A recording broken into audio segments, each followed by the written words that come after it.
Bonjour à toutes et à tous. Depuis lundi, nous avons évoqué vaguement le personnage de Judas et l'annonce de sa trahison.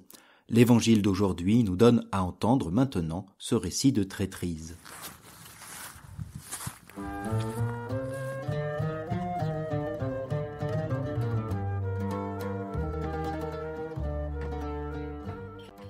En ce temps-là, l'un des 12, nommé Judas Iscariote, se rendit chez les grands prêtres et leur dit « Que voulez-vous me donner si je vous le livre ?» Ils lui remirent 30 pièces d'argent et depuis, Judas cherchait une occasion favorable pour le livrer. C'est ce que nous lisons dans l'Évangile selon saint Matthieu au chapitre 26. Ainsi donc commence le récit de la trahison de Judas, précédant immédiatement le dernier repas de Jésus. Il n'est rien dit du motif exact. La mention des 30 pièces d'argent ou 30 cycles, soit 3 mois de salaire pour un simple journalier, ne constitue pas un motif raisonnable. Ces 30 pièces viennent ici montrer le contraste avec le parfum de grand prix gaspillé par amour pour Jésus lors de l'onction royale à Béthanie chez Simon le lépreux, selon la version de Matthieu. Mais ces 30 pièces d'argent évoquent également le prix d'une rupture d'alliance selon le prophète Zacharie.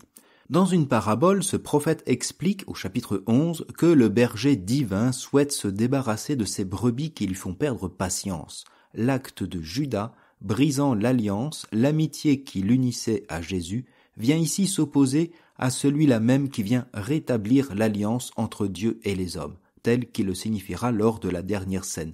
Voici le sang de l'alliance versé pour la multitude en rémission des péchés. Judas fait tout pour briser l'alliance, Jésus fera tout pour la reconstruire. Quel que fût le motif, Matthieu soulignera cette amitié brisée et trahie par Judas. Elle rejoint ce désert évoqué par le prophète Jérémie, où le Seigneur n'en peut plus des trahisons de son peuple. Le Seigneur dit en Jérémie 9 « Qui me donnera un gîte au désert ? Je veux abandonner mon peuple et m'en aller loin d'eux, car ils sont tous adultères, une bande de traîtres. Avec le mensonge, ils arment leur langue comme un arc. Par la déloyauté, ils sont devenus forts dans le pays, car ils vont de méfait en méfait. Mais moi, ils ne me connaissent pas, oracle du Seigneur. Gardez-vous chacun de votre compagnon, défiez-vous de tout frère, car tout frère ne pense qu'à supplanter, et tout compagnon sème la calomnie. En Jérémie, la maison des amis et des frères n'est plus un lieu sûr, et il serait dès lors si tentant pour le Seigneur de fuir et de trouver au désert un lieu plus hospitalier. Mais la fidélité du Seigneur ne sera pas vaincue par la traîtrise de celui qu'il a appelé hier pour être parmi ses 12 apôtres. Bien au contraire, c'est lui-même qui fournit à ses disciples, dont Judas, Pierre et les autres, un gîte hospitalier dans un désert d'amitié. Ils célébreront la Pâque ensemble, en dépit des trahisons, des reniements et des abandons. Ainsi l'évangéliste Matthieu poursuit. Le premier jour de la fête des pains sans levain, les disciples s'approchèrent et dirent à Jésus « Où veux-tu que nous te fassions les préparatifs pour manger la Pâque ?» Il leur dit « Allez à la ville, chez un tel, et dites-lui, le maître te fait dire, mon temps est proche, c'est chez toi que je veux célébrer la Pâque avec mes disciples. » Les disciples firent ce que Jésus leur avait prescrit, et ils préparèrent la Pâque. Le soir venu, Jésus se trouvait à table avec les 12. Pendant le repas, il déclara « Amen, je vous le dis, l'un de vous va me livrer. » Profondément attristés, ils se mirent à lui demander, chacun son tour, « Serait-ce moi, Seigneur ?» En fait, il n'y a pas qu'un seul homme faible et faillible dans le lot des 12. Ainsi, lorsque Jésus annonce « L'un de vous va me livrer », leur réponse signe leur possible culpabilité.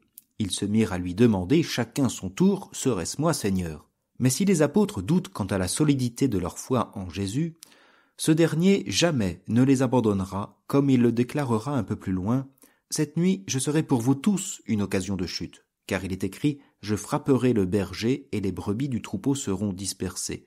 Mais une fois ressuscité, je vous précéderai en Galilée. » De même, dans l'Évangile selon Matthieu, lors de l'arrestation, Jésus déclare à Judas, qui accompagne la troupe venue se saisir de lui, « Mon ami, ce que tu es venu faire, fais-le. » Mon ami, le terme ici employé pour ami est plutôt rare dans la Bible. On pourrait le traduire par familier, c'est eitairos en grec. Ce terme évoque parfois ce faux ami, celui qui trahit au moment décisif, comme ses compagnons de Samson en Juge 14, ou celui que désigne le livre de Ben Sira le sage, qui disait « Si l'ami n'est qu'un compagnon de plaisir au temps de la fête, que vienne la détresse, il changera de camp. » C'est bien ce que Jésus semble suggérer lors de ce dernier repas. Celui qui s'est servi au plat en même temps que moi, celui-là va me livrer. Le Fils de l'homme s'en va, comme il est écrit à son sujet. Comme il est écrit à son sujet, cette écriture-là ne concerne pas seulement l'annonce de la trahison, du reniement ou de l'abandon au moment de la croix, mais aussi ce départ du Fils de l'homme, marchant sciemment, plein d'amour et de pardon, jusqu'à la croix, marchant délibérément vers le Père. Pour que nous soyons relevés de nos faillites et dans une amitié indéfectible, le voici qui s'en va à ce Fils de l'homme pour révéler le pardon du Père par le sang de l'alliance versé pour la multitude en rémission des péchés. C'est ce repas de la Cène que nous évoquerons évidemment demain.